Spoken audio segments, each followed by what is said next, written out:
Inspector Sempa nagira ngo okuronda obukiiko butarahamuramwa kiriyo nikyita mashomero mu district hamwe n'ebyobwegese okutwarira hamwe. Dina ba foundation abokuronda obukiiko bwa management noshanga ishomero omuntu yaronda akakiiko warunda naratesi z'abantu yabura warunda narabase kukurura abantu kubareto mu ishomero yabura eshayona sinzire oshanga wa management eshayona sinzire nawe tayine cyo kwabura ishomero azo mu ishomero risinda oshanga ishomero ryawaho. Abeebembezi b'ishomero rya Nyakayojo Primary School bakwatanise n'abashomireho bakoze sanitation week nko muringo gumo gwo kurundana sente ezo kumalira ecombeko cyabo cye 2023 ahishomereri amukitwe ngabasomesa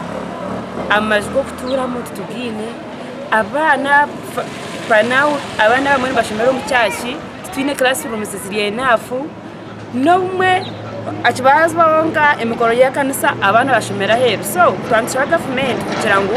etwombekere classrooms mu skilling Uganda kugesa abana skills na umuryezo skills zirumu ebyo turiyo ntukora ako mwana yaheza kwega kumanya kuyonja environment nayo ni skill kandi no gukora iby'imikono kugira ngo nceke no byakubatahiriza cyamushanju oba yahikoruma omucyamukaga ningo mucyamushanju yahikamuko kati yaza mu secondary kuko umwana nagira umugasho mu community haturi ntubegesa kwatagana na community ninga nabantu baburijo abanyakacikwa habwishomereri abo tugambireho nabone bagira ngo bagerezeho nagabogona onkonke ibintu byangire ngo nahabweco nibetenga mu mukono gwa hero abo butagera bisimbe kumara umwanya kwitu twetaga harumwe nyanya bizimbe biterwa njura harmu twetaga mwentebe kandi twetaga no kushakara ishomero nkitwe nkabazire stireho buryo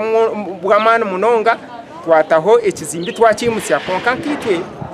twebasa kuraba munonga enjure je yaza kutandika ntumanya ngo yeje bitumbaza kubona munonga ahabwo kubenjura yona ne batera baba ryo mu classes kandi abana bine classrooms zitakumara nabweco classrooms ishate zituriyo ntombeka ntutaho concertage Nyakayojo Rise and Shine kugira ngo tumarire bizimbe byo abeje bito babona kushomera gasha kwa Mike atwacire.